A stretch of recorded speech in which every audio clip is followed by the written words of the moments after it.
They said this prison was escape-proof. Steel bars, stone walls, armed guards, and the smell of salt air from the Sea of Okhotsk.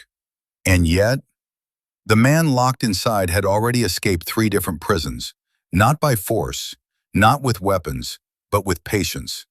His name was Yoshie Shiratori, and in Japan he became a legend no one wanted to admit was real. Yoshie Shiratori was born in 1907 in northern Japan. He grew up poor, quiet, invisible. As an adult, he drifted into crime, mostly theft. Nothing glamorous, nothing violent. But prison changed him. Inside his cell, Shiratori didn't rage.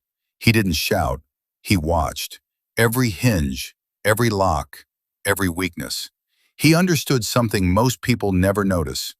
Prisons are built by humans, and humans make mistakes.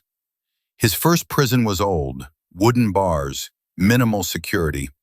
Every night, Shiratori saved a little of his miso soup. He rubbed it slowly onto the wooden bars. Day after day, week after week. The salt and moisture rotted the wood from the inside. Months later, one quiet night, he pushed. The bars gave way. Silent as paper tearing. No alarms, no guards noticing. Yoshie Shiratori walked out into the darkness. The authorities were humiliated. They transferred him to a stricter prison. This time, he was chained. Hands, feet, iron cuffs. They believed chains meant control.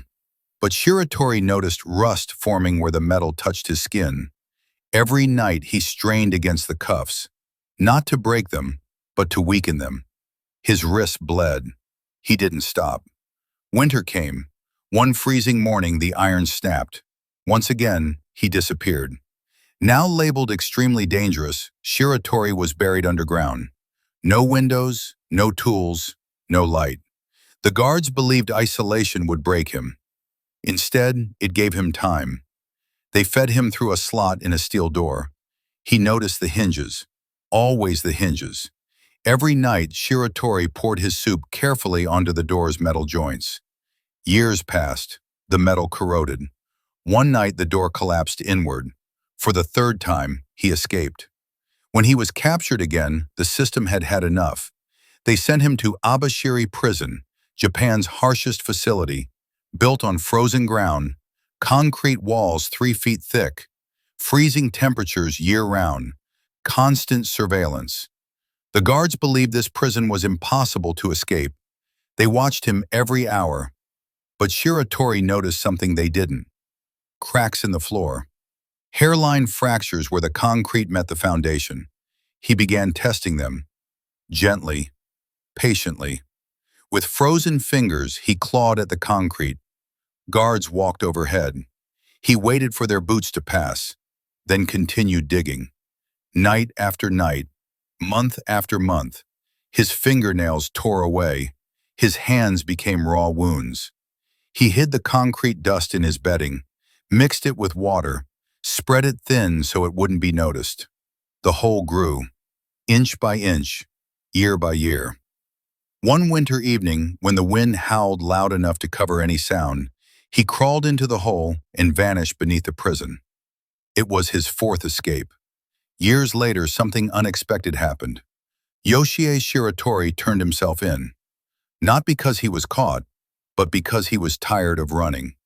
The court reviewed his case. In a rare moment of mercy, his sentence was reduced.